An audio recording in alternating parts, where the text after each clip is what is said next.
Imagina abrir la puerta de una casa cualquiera y encontrar un infierno escondido a plena vista. Un lugar donde las paredes guardan secretos que estremecerían incluso a las mentes más frías. Esta no es una historia de ficción, sino un viaje perturbador a las entrañas mismas de la maldad humana, donde hogares aparentemente normales se convirtieron en auténticas casas del horror. Desde pensiones en barrios tranquilos hasta apartamentos urbanos y cabañas remotas, cada rincón que exploraremos desvela no solo los crímenes atroces de algunos de los asesinos más notorios de la historia, sino también el oscuro poder del engaño y la indiferencia social. Prepárate para adentrarte en escenas que redefinen los límites del terror real, porque lo que está a punto de revelarse podría cambiar para siempre la forma en que miras la puerta de al lado. Ed Gein, la casa del horror original. ¿Hasta dónde puede llegar la obsesión cuando se combina con la locura y un entorno aislado? La historia de Ed Gein responde a esta pregunta de la forma más siniestra imaginable.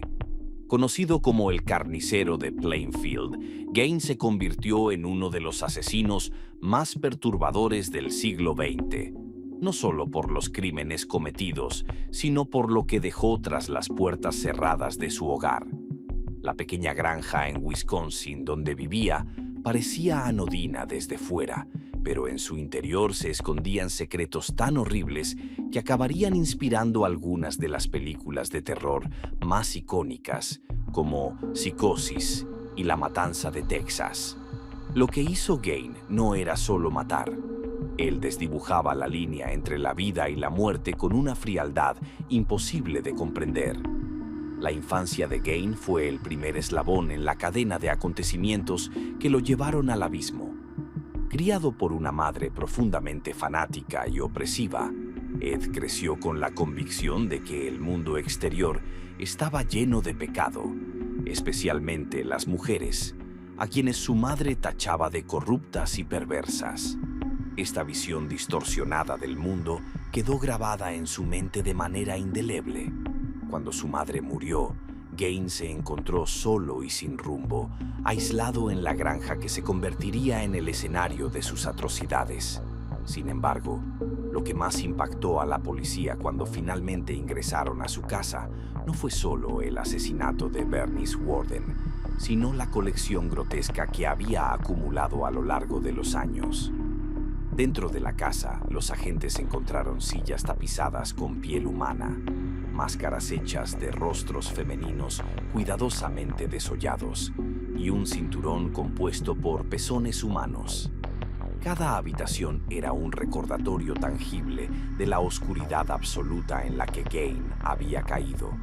Su fascinación por la anatomía y su obsesión con su madre lo llevaron a desenterrar cadáveres en los cementerios locales, utilizando los restos para fabricar su propio traje de mujer, como si intentara literalmente transformarse en su figura materna. Este acto de vestir la piel de los muertos añade un matiz aún más aterrador a la ya espeluznante historia. Lo más inquietante de todo era la frialdad con la que Gein hablaba sobre sus crímenes. No mostraba arrepentimiento ni parecía comprender plenamente la magnitud de sus actos. Para él, construir máscaras o muebles con piel humana era casi una extensión natural de su obsesión y su soledad patológica. La granja se convirtió en un museo grotesco, donde el horror era tangible en cada objeto, cada esquina, cada sombra. La noticia de los hallazgos corrió como la pólvora y conmocionó a todo el país, forzando a la sociedad a replantearse lo que realmente podía ocultarse tras la fachada de la normalidad rural. Ed Gein fue declarado mentalmente incompetente y enviado a un hospital psiquiátrico, donde pasó el resto de su vida. Pero su legado siniestro perdura hasta hoy. La idea de que un hombre aparentemente corriente pudiera cometer tales atrocidades y vivir durante años sin levantar sospechas sigue alimentando nuestra fascinación por lo oscuro. La casa de Ed Gein no era solo su residencia, era la manifestación física de una mente en ruinas, un lugar donde el horror dejó de ser ficción para convertirse en una espantosa realidad. Fred y Rosemary West, la Cámara de los Horrores de Gloucester.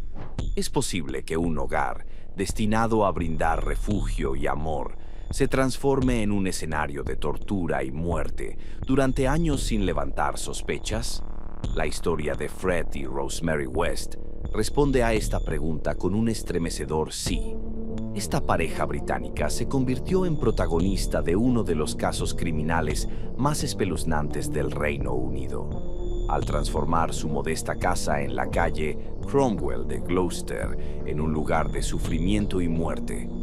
Tras su fachada aparentemente normal, se escondía un infierno al que nadie quería asomarse, y lo que allí sucedía desbordaba la imaginación más retorcida. Fred West, nacido en 1941, ya había mostrado indicios de violencia desde joven, pero su unión con Rosemary en 1972 marcó el inicio de una pesadilla compartida. Juntos, tejieron una red de abuso y asesinato que duró más de 2 décadas. La pareja no solo atacaba a desconocidas, sino que llegaron a asesinar incluso a su propia hija, Heather. Fue precisamente un comentario de sus hijos, repetido de manera casi inocente. Heather está enterrada bajo el patio, el que encendió la chispa de la sospecha y llevó a la policía a investigar lo que muchos preferían ignorar. El descubrimiento fue tan impactante que la tranquila comunidad de Gloucester jamás volvió a ser la misma. La policía excavó el jardín y descubrió varios cuerpos enterrados, cada uno testigo mudo de los horrores que habían vivido en esa casa. Las víctimas habían sido sometidas a torturas brutales antes de ser asesinadas, y las marcas de su sufrimiento quedaban grabadas en cada hallazgo. La casa número 25 de la calle Cromwell se convirtió rápidamente en sinónimo de maldad pura, un lugar maldito donde la normalidad solo era una máscara. Lo más escalofriante era la capacidad de Fred y Rosemary para disimular.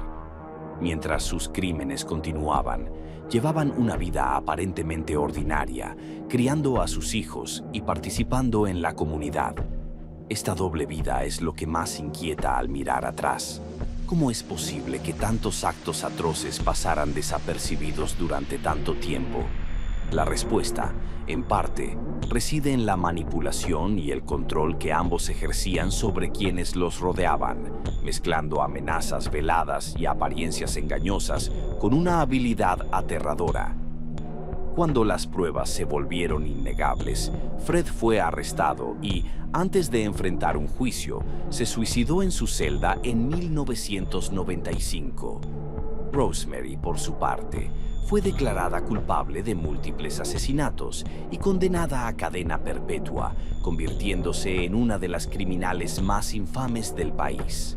La casa fue demolida poco después, como un intento simbólico de borrar un lugar marcado por el dolor. Pero ni la destrucción física pudo arrancar el horror grabado en la memoria colectiva.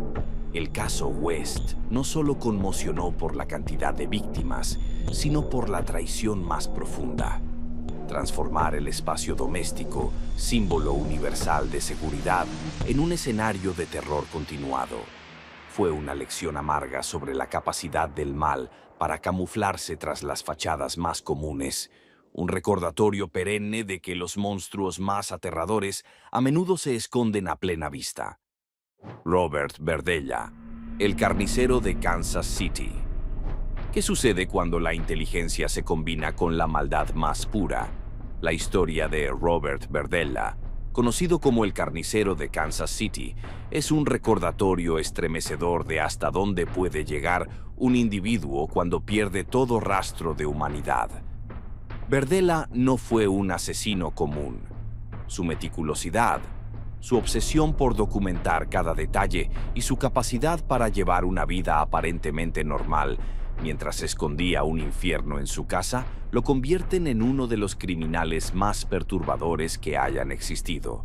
Su casa, situada en la tranquila área de Hyde Park, se convirtió en un laboratorio de tortura donde las pesadillas más atroces se hicieron realidad. Nacido en 1949, Berdella mostró desde joven un carácter introvertido y una fascinación por el poder y el control. A medida que crecía, su inclinación por lo macabro se acentuó, y en la década de 1980 comenzó una serie de crímenes que dejarían a Kansas City paralizada de terror. Su modus operandi era escalofriante. Secuestraba a jóvenes, los mantenía cautivos durante días en su casa, los torturaba de maneras inimaginables y registraba todo el proceso en diarios minuciosos y fotografías Polaroid. Cada víctima era reducida a un experimento viviente, un objeto de estudio para su retorcida mente. El comienzo del fin llegó en abril de 1988, cuando una de sus víctimas, Christopher Bryson, logró escapar tras días de brutal cautiverio. Bryson, desnudo y con señales evidentes de tortura, saltó por una ventana del segundo piso y corrió hasta encontrar ayuda. Su testimonio permitió a la policía obtener una orden de registro y lo que encontraron dentro de la casa de Berdella superó cualquier pesadilla concebible. Restos humanos, fotografías de las víctimas en pleno sufrimiento, implementos de tortura y diarios que detallaban cada acción llenaron los informes policiales, dejando claro que no se trataba de un caso aislado. El horror no solo estaba en las atrocidades cometidas, sino en la frialdad con la que Berdella hablaba de sus crímenes. En sus confesiones, explicaba cada acto como si se tratara de un simple experimento clínico, carente de empatía o remordimiento. La precisión con la que planeaba cada secuestro y la forma metódica de llevarlo a cabo mostraban a un hombre cuya maldad estaba profundamente enraizada y racionalizada. La comunidad, acostumbrada a verlo como un ciudadano excéntrico pero inofensivo, quedó en shock al descubrir la magnitud de su monstruosidad. En 1988, Berdella fue condenado por múltiples asesinatos y sentenciado a cadena perpetua sin posibilidad de libertad condicional. Murió en prisión en 1992 debido a un ataque al corazón, pero su legado oscuro sigue presente. Su historia es un testimonio inquietante de cómo el mal puede esconderse detrás de una sonrisa amable y una fachada de normalidad. La casa del carnicero de Kansas City no era solo un lugar físico, sino la representación tangible de una mente corrompida hasta su núcleo, recordándonos que, a veces, los horrores más profundos pueden encontrarse donde menos se espera. Leonard Lake y Charles Ng, la cabaña de la muerte. ¿Hasta dónde puede llegar la perversión humana cuando dos mentes enfermas se encuentran y se alimentan mutuamente? La historia de Leonard Lake y Charles Ng nos da la respuesta más aterradora posible.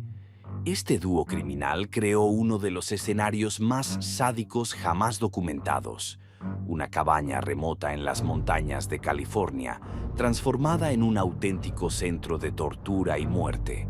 Su santuario, como ellos mismos lo llamaban, estaba meticulosamente preparado para cumplir sus fantasías más oscuras, convirtiendo el aislamiento geográfico en su mejor aliado para el mal. Leonard Lake, veterano de la Marina nacido en 1945, ya tenía antecedentes de comportamiento psicopático cuando conoció a Charles Ng, un inmigrante chino que compartía sus deseos macabros.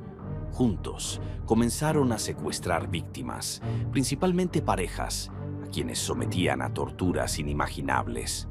Las mujeres eran esclavizadas y brutalizadas durante días, mientras que los hombres eran asesinados casi de inmediato, considerados obstáculos prescindibles en su retorcido juego de poder. La cabaña, que a simple vista parecía una vivienda rural común, escondía un búnker subterráneo equipado con cámaras ocultas, herramientas de tortura y celdas improvisadas. El punto de inflexión llegó en 1985, cuando Ng fue sorprendido robando en una ferretería. Este acto, aparentemente trivial, despertó la sospecha de la policía. Al registrar la propiedad de Lake, los investigadores quedaron horrorizados al descubrir restos humanos enterrados en fosas improvisadas, junto con cientos de videocasetes que documentaban los abusos y asesinatos cometidos. En esas grabaciones se podía ver a Lake y Eng interactuar con sus víctimas, a menudo explicando sus métodos con una frialdad que helaba la sangre. La combinación de pruebas físicas y grabaciones no dejaba lugar a dudas. Estaban ante una de las escenas del crimen más atroces jamás vistas. Lake, al ser arrestado, ingirió una cápsula de cianuro que había ocultado en su ropa, suicidándose poco después y privando a la justicia de un juicio público.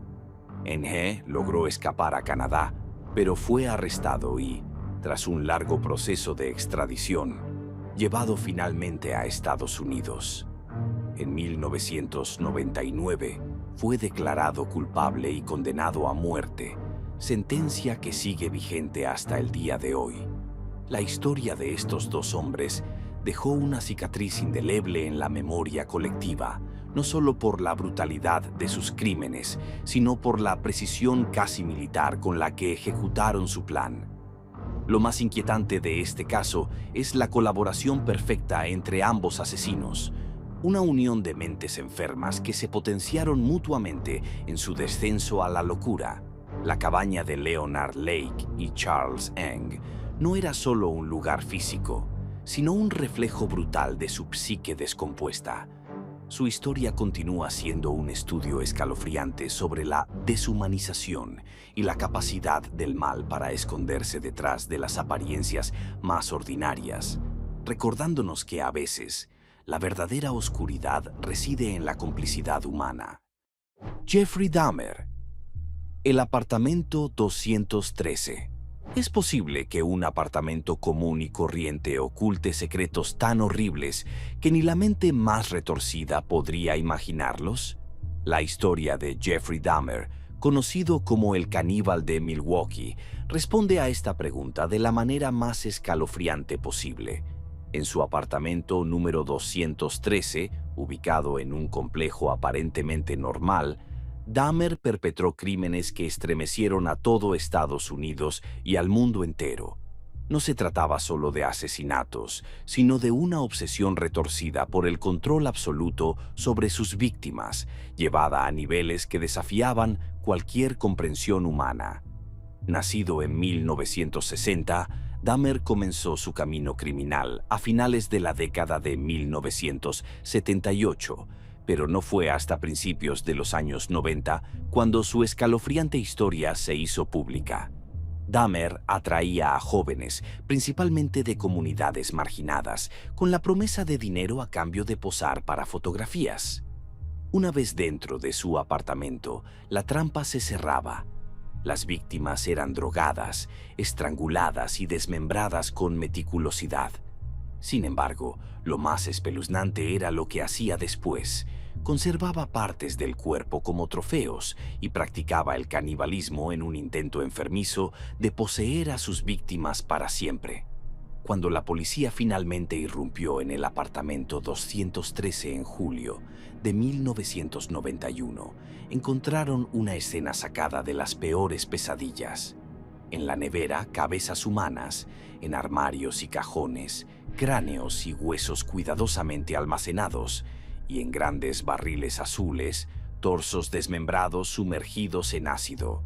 La frialdad y organización de todo el apartamento indicaban que Dahmer no actuaba impulsivamente, sino que seguía un patrón bien definido. Una de sus ideas más delirantes consistía en crear zombies vivientes mediante la inyección de ácido en los cerebros de sus víctimas aún vivas, intentando borrar su voluntad y convertirlos en esclavos sumisos. El impacto en la sociedad fue inmediato y devastador. La pregunta inevitable era cómo Dahmer había logrado actuar impunemente durante tanto tiempo sin ser detectado.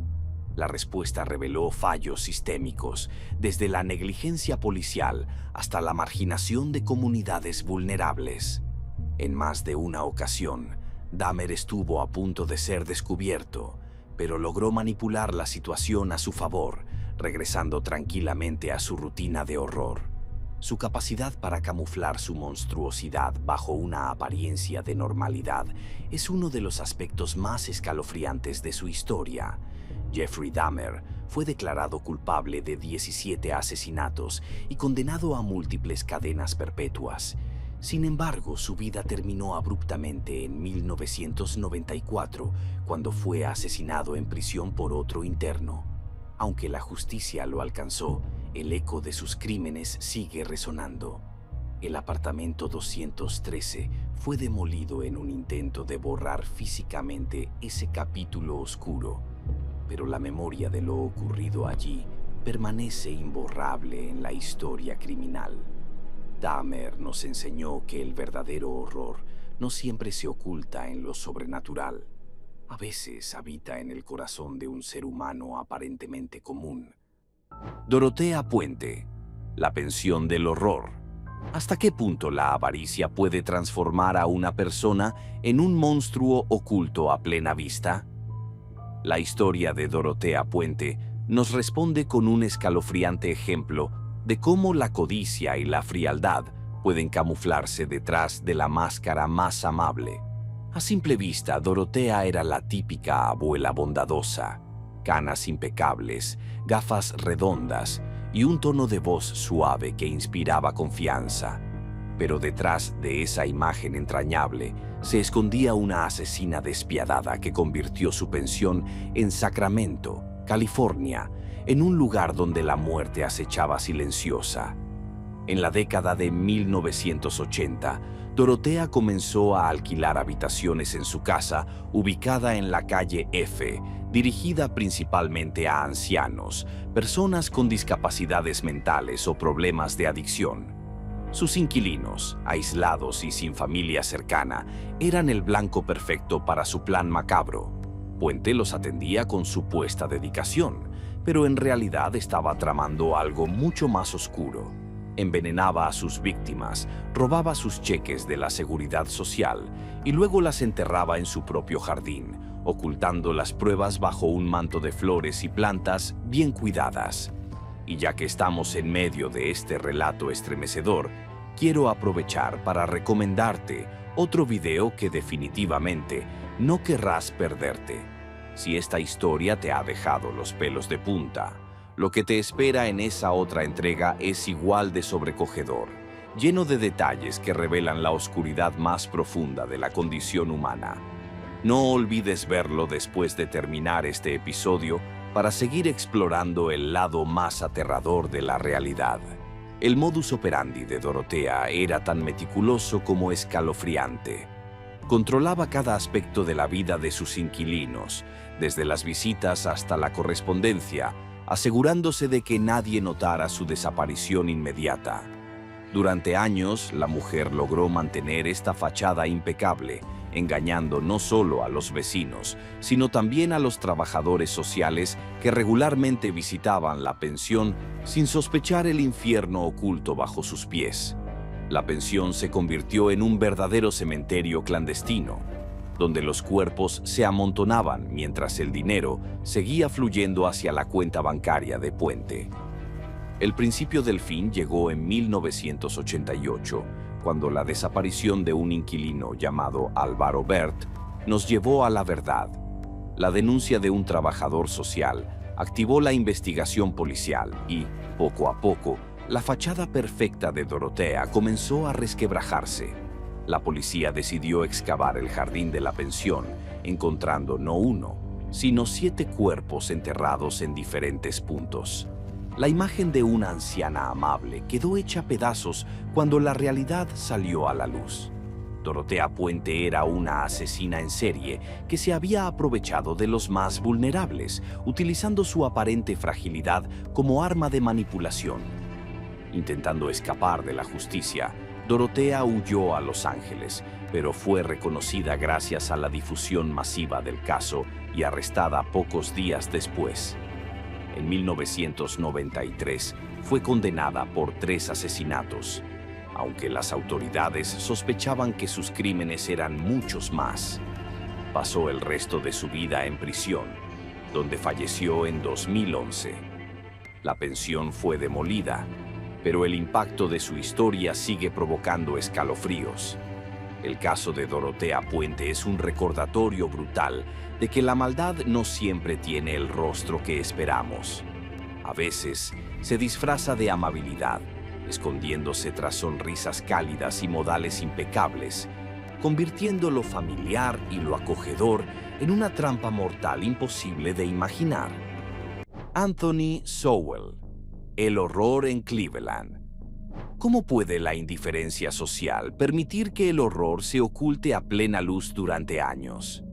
La historia de Anthony Sowell, conocido como el asesino de la casa de Cleveland, es un escalofriante recordatorio de cómo la combinación de marginación, pobreza y burocracia puede convertirse en el caldo de cultivo perfecto para la tragedia.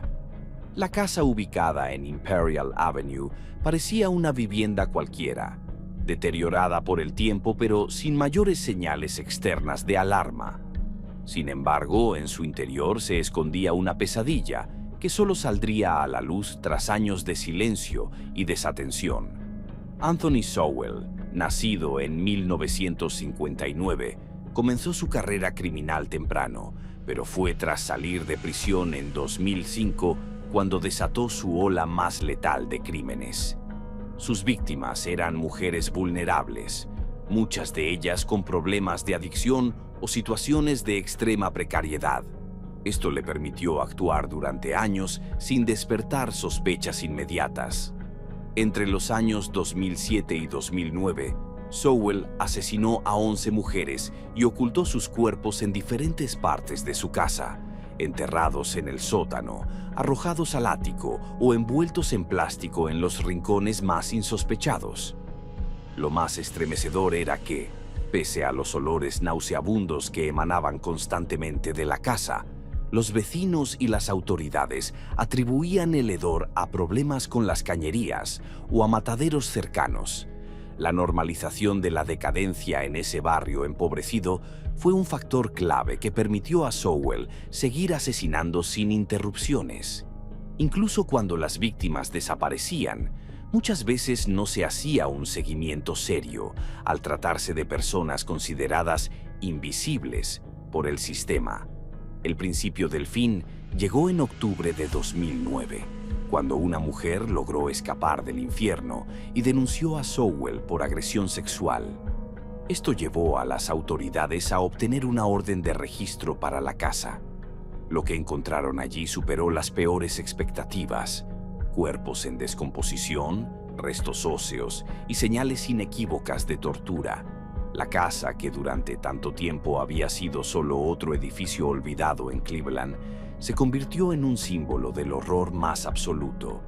Durante el juicio, las declaraciones de las familias de las víctimas y la presentación de las pruebas dejaron claro que Sowell había actuado con total frialdad y desprecio por la vida humana. En 2011 fue condenado a muerte, aunque falleció en 2020 debido a complicaciones médicas antes de que la sentencia se ejecutara. La casa de Imperial Avenue fue demolida poco después, pero el vacío que dejó va más allá del terreno baldío. Dejó una herida abierta en la conciencia colectiva de una ciudad que tuvo que enfrentarse a sus propios fallos estructurales. El caso de Anthony Sowell no solo sacudió a Cleveland, sino que sirvió como advertencia global sobre los peligros de la indiferencia. Nos obliga a mirar más allá de las apariencias y a preguntarnos qué horrores pueden estar escondidos a simple vista, ignorados por una sociedad demasiado acostumbrada a no querer ver. Ted Bundy, el asesino encantador. ¿Hasta qué punto puede la apariencia engañosa convertirse en el arma más letal? La historia de Ted Bundy es, sin duda, uno de los ejemplos más estremecedores de cómo la maldad puede disfrazarse de carisma y atractivo. Bundy no encajaba en la imagen clásica del criminal violento: joven, apuesto, educado y dotado de una capacidad para encantar a quienes lo rodeaban.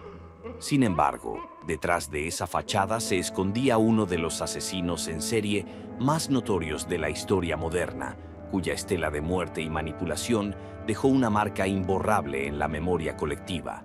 Nacido en 1946, Bundy comenzó su ola de crímenes a principios de los años 70.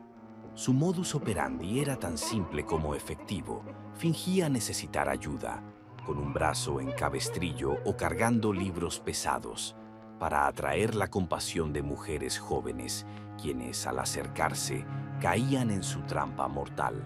Una vez aisladas, Bundy revelaba su verdadera naturaleza y las asesinaba de manera brutal.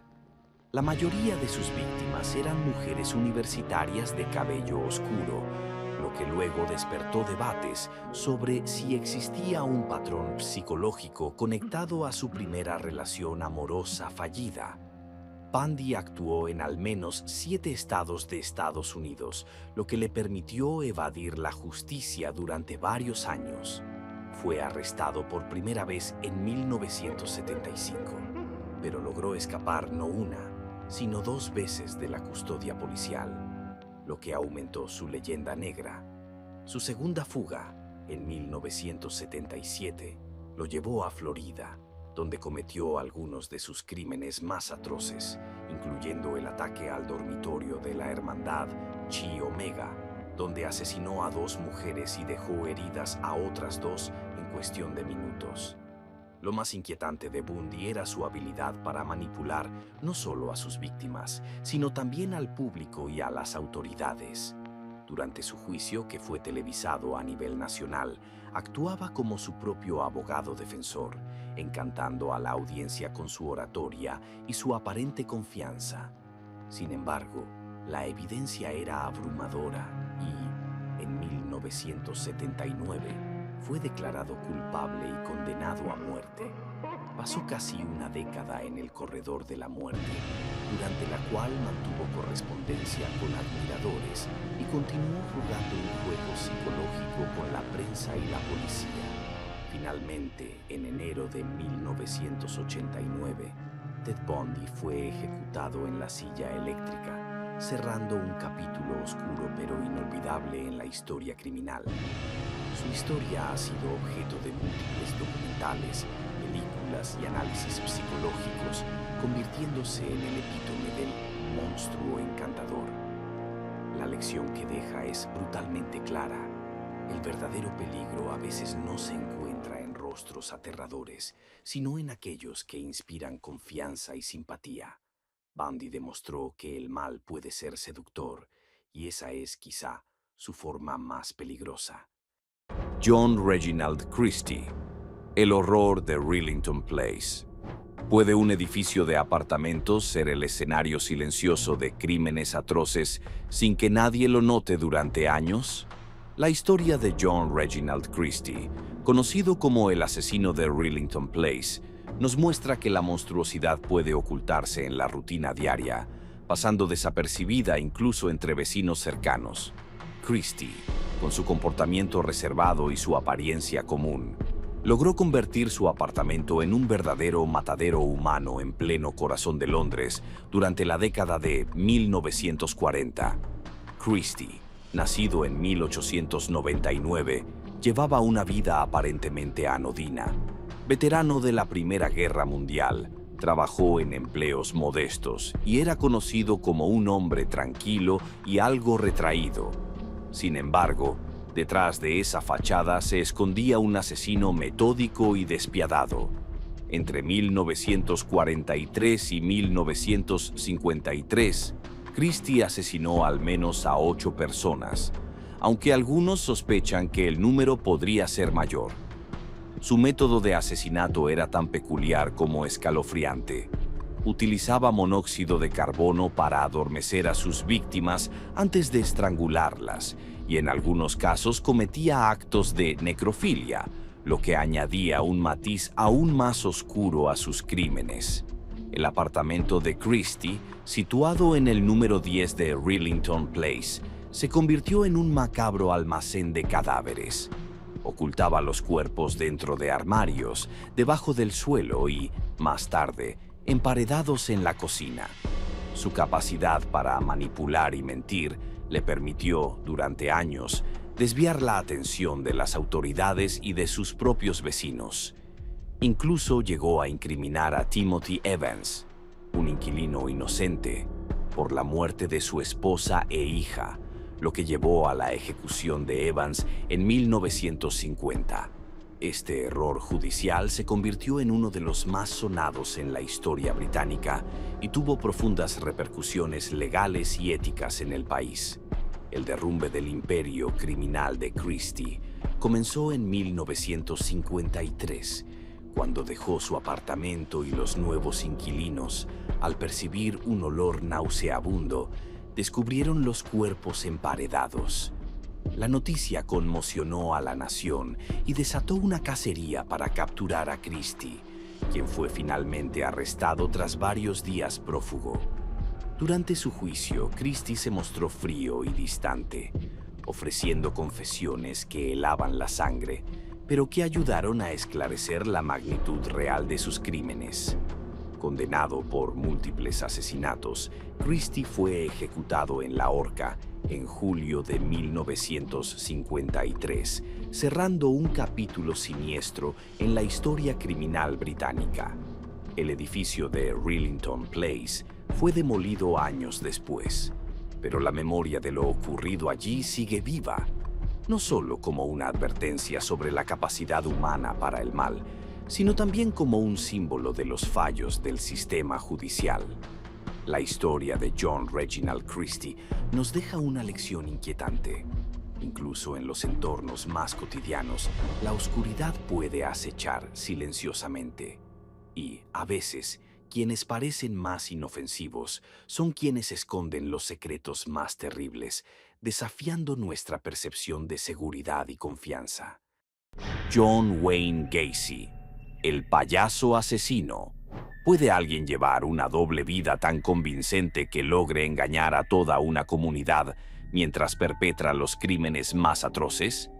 La historia de John Wayne Gacy, conocido como el payaso asesino, es uno de los ejemplos más perturbadores de cómo el mal puede esconderse tras una máscara de aparente normalidad. Gacy no solo fue un asesino en serie despiadado, sino también un miembro activo de su comunidad, empresario y animador infantil, lo que hacía aún más difícil sospechar de la oscuridad que habitaba en su interior. Nacido en 1942 en Chicago, Gacy parecía, a simple vista, un hombre ejemplar. Organizó fiestas para la comunidad, participó en actos benéficos y se vestía como payaso bajo el nombre de Pogo para animar fiestas infantiles. Sin embargo, detrás de esa sonrisa pintada, se escondía un asesino meticuloso que acechaba a jóvenes, principalmente adolescentes y hombres jóvenes vulnerables. Entre 1972 y 1978, Gacy secuestró, torturó y asesinó al menos a 33 víctimas, aunque algunos creen que el número podría ser mayor. Su modus operandi era tan escalofriante como efectivo. Utilizaba su encanto y su apariencia confiable para atraer a sus víctimas, a menudo ofreciéndoles trabajo o favores. Una vez dentro de su casa, las sometía a torturas indescriptibles antes de asesinarlas. Lo más estremecedor era lo que hacía después. Enterraba los cuerpos en el espacio reducido de su sótano y en la zona exterior de su propiedad. La casa de Gacy se convirtió en una fosa común oculta a plena vista, donde los cuerpos se acumulaban mientras él continuaba con su vida diaria como si nada ocurriera. El principio del fin llegó cuando uno de sus intentos fallidos llamó la atención de la policía. En diciembre de 1978, la desaparición de un joven llamado Robert Piest llevó a las autoridades a investigar más a fondo a Gacy. Una serie de pistas y testimonios permitieron a la policía obtener una orden de registro, y lo que descubrieron heló la sangre de toda la nación. Los restos de 29 cuerpos fueron encontrados bajo su casa y en los alrededores, revelando el nivel inimaginable de horror que allí se había gestado. En 1980, John Wayne Gacy fue declarado culpable de múltiples asesinatos y condenado a muerte. Pasó 14 años en el corredor antes de ser ejecutado en 1994 mediante inyección letal. Hasta el final, Gacy mostró una falta absoluta de remordimiento, reafirmando el retrato escalofriante de un hombre que había vivido una doble vida perfecta hasta que sus propios errores lo traicionaron. La historia de Gacy nos deja con una advertencia imborrable. Las apariencias pueden ser la máscara más peligrosa. La imagen del payaso, tradicionalmente símbolo de alegría y diversión, quedó para siempre teñida de horror gracias a un hombre que convirtió la confianza pública en su arma más letal.